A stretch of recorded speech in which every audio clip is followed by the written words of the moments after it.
Muchos católicos se confunden con este tema, y hoy, como sacerdote, quiero explicártelo con la calma y la claridad que nos da la sana doctrina.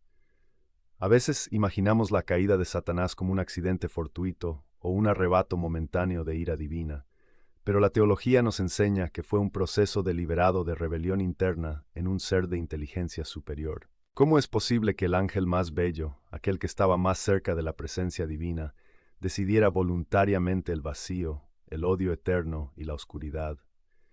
Entender este paso a paso es vital para nuestra vida real hoy, en pleno 2025, porque las mismas etapas que llevaron a la caída de Luzbel son las que el enemigo intenta replicar en nuestro corazón para alejarnos de Dios.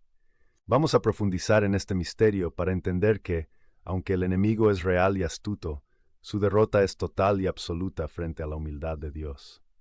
Antes de que el tiempo fuera contado por los hombres, antes de que el sol encendiera sus fuegos o la tierra fuera cimentada, existía un reino de pura luz y armonía perfecta. Dios había creado miríadas de seres espirituales, inteligencias puras destinadas a la gloria. Entre todos ellos destacaba uno cuya hermosura era casi insoportable para los demás: Luzbel, el querubín protector, el portador de luz.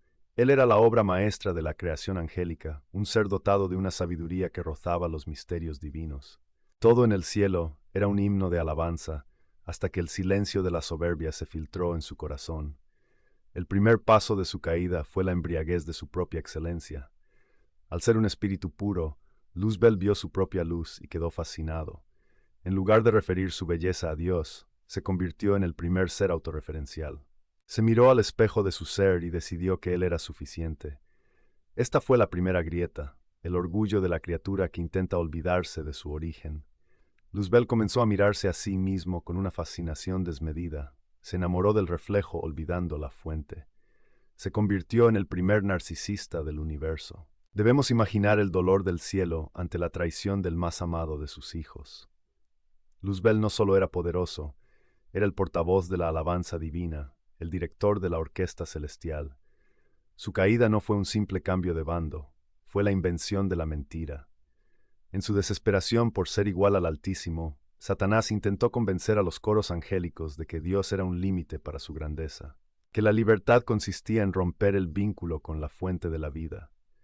Fue un momento de oscuridad metafísica, una sombra que intentó devorar la luz misma. El segundo paso ocurrió cuando Dios, según la tradición, reveló a los ángeles el misterio de la encarnación.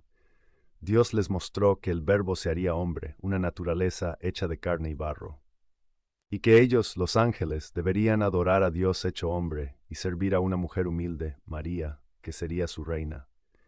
Aquí la soberbia de Luzbel se transformó en desprecio profundo. Su intelecto superior no pudo aceptar la locura de un Dios que se abaja.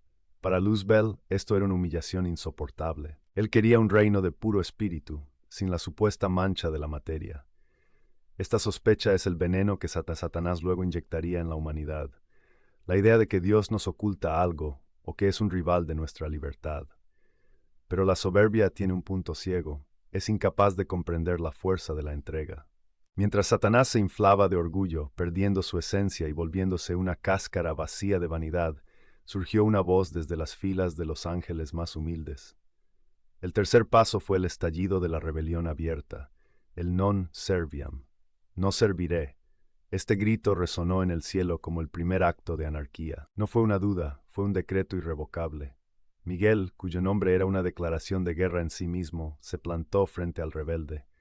Mientras Satanás gritaba «Yo soy como Dios», la voz de Miguel resonó como un trueno que acalló la soberbia. «Qui sud Deus», ¿quién como Dios? La batalla que siguió no fue una lucha de espadas de acero, sino un choque titánico de voluntades. Fue un conflicto donde la verdad se enfrentaba a la mentira. Satanás intentaba demostrar que era digno de un trono propio, pero Miguel le recordaba que fuera de Dios solo existe la nada. San Miguel no venció a Satanás por tener más poder bruto, pues Luzbel era por naturaleza superior, sino por la fuerza de la verdad y la humildad. Por un lado, la luz robada y fría de Satanás, alimentada por el odio; por el otro, la luz ardiente de Miguel, alimentada por la lealtad absoluta. Para un ángel, el tiempo no funciona como para nosotros. Su elección ocurre en un instante eterno. No hay marcha atrás porque no hubo falta de conocimiento. Satanás sabía perfectamente lo que perdía y aún así prefirió su propio yo a la voluntad de Dios. Cuando la paciencia divina llegó a su término, la expulsión fue definitiva y fulminante. El Apocalipsis describe ese momento como un relámpago que cruza el cosmos. El dragón y sus ángeles fueron vencidos y no se encontró ya lugar para ellos en el cielo. Al alejarse de la verdad, la belleza de Luzbel se marchitó instantáneamente, transformándose en la fealdad de un odio eterno. La caída de Satanás fue el nacimiento del infierno, el estado de autoexclusión definitiva de aquel que ha decidido que su yo es más importante que el amor. San Miguel, por el contrario, fue confirmado en la gloria y nombrado príncipe de la milicia celestial. El cielo quedó purificado y desde entonces Miguel es el guardián de la gloria de Dios. Esta crónica celestial nos enseña que el poder sin Dios es la forma más patética de debilidad, mientras que la pequeñez unida a la voluntad divina es invencible. El diablo se convirtió en el acusador, aquel que intenta arrastrar a la creación con él. Satanás, consciente de su derrota, no se retira a sufrir en soledad, sino que convierte su existencia en una misión de odio. Su caída se traslada al Edén. No se presentó ante el hombre como un enemigo declarado, sino como un libertador intelectual. Seréis como dioses, les dijo. Esta es la gran mentira que sigue operando hoy. Satanás intenta convencernos de que la verdadera realización humana consiste en romper los límites impuestos por Dios. Para entender cómo opera aquel que fue el querubín protector en nuestra propia vida, debemos observar su primera intervención en la historia humana. Satanás no se presentó ante Eva como un monstruo, sino como un intelectual que cuestionaba la bondad de Dios. Esa es la táctica que ha perfeccionado desde su caída, la siembra de la sospecha. El diablo no quiere que te conviertas en un adorador del mal de la noche a la mañana.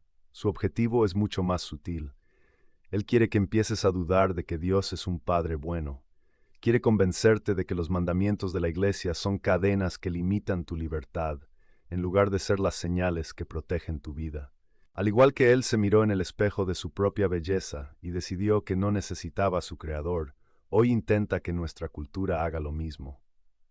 Vivimos en una era que exalta el yo por encima de todo, donde la voluntad individual se ha convertido en el nuevo Dios. Esta es la misma doctrina que causó la caída de los ángeles rebeldes. Cuando escuchamos frases como mi verdad o yo soy mi propio dueño, estamos escuchando ecos del eco de aquel antiguo rugido de soberbia en el cielo. Satanás sabe que no puede vencer a Dios, por eso intenta herir a Dios hiriendo lo que él más ama, a ti. Su caída no fue solo un evento del pasado, es una actitud que intenta infiltrarse en nuestro corazón cada vez que elegimos nuestra comodidad por encima de la caridad o nuestro juicio por encima de la verdad revelada. Pero recuerda, hermano, que el diablo es el gran perdedor de la historia. Su rebelión ya fue juzgada y su tiempo es corto. Nuestra victoria no está en nuestras fuerzas, sino en permanecer injertados en la vid verdadera, que es Cristo, donde el enemigo no tiene poder alguno. El orgullo de Lucifer fue aplastado por la humildad de una criatura humana, la Virgen María. Cada vez que invocas a María o rezas el rosario, le recuerdas a Satanás su derrota más humillante, que la fuerza de Dios se perfecciona en la debilidad y que el amor humilde es infinitamente más poderoso que el intelecto soberbio. Por eso, el combate espiritual no se gana siendo más fuertes que el diablo, sino siendo más pequeños ante Dios.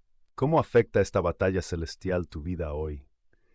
Debes entender que cuando sientes la tentación del orgullo, estás repitiendo el eco del non serviam en tu propio corazón. Satanás sabe que no puede vencer a Dios, por eso intenta herir a Dios hiriendo lo que Él más ama, a ti. Tu hogar es hoy un campo de batalla donde el adversario intenta sembrar la misma división que intentó en el cielo. Por eso, tu oración debe ser el grito de Miguel. Al ir a misa, te unes a la liturgia celestial, donde los ángeles fieles siguen celebrando la victoria. Tú, siendo de carne, tienes el honor de ocupar el lugar que los soberbios perdieron. Mis consejos prácticos son: primero, reza la oración a San Miguel Arcángel diariamente. Él es el especialista en someter al orgullo. Segundo, cultiva la humildad como tu mejor armadura. El diablo no tiene armas contra quien se reconoce pequeño. Tercero, ante una tentación de soberbia, repite inmediatamente: yo no soy nada, tú lo eres todo. No permitas que el espejo sustituya al altar en tu vida. Mira a la Virgen María, cuya humildad es el sello de la victoria definitiva. En conclusión, la crónica de la guerra en el cielo es la historia de una elección que marcó el cosmos. Satanás eligió el abismo del yo. Miguel eligió la gloria de Dios. No temas al enemigo derrotado, porque su poder fue quebrado por un grito de fidelidad. Vive con la frente en alto, sabiendo que el príncipe de los ángeles acampa a tu alrededor para defenderte. Me encantaría saber en los comentarios, ¿alguna vez has sentido la protección de San Miguel en una batalla personal? ¿Qué significa para ti hoy el grito de ¿quién como Dios? Deja tus reflexiones abajo, compartamos como hermanos para fortalecernos. Comparte este video con alguien que necesite recordar que no estás solo en su lucha y suscríbete para que sigamos explorando juntos los misterios de nuestra fe. Te invito a ver nuestra playlist sobre San Miguel para que conozcas a tus aliados en este camino al cielo. Que la bendición de Dios y la protección de San Miguel Arcángel te acompañen hoy y siempre. Amén.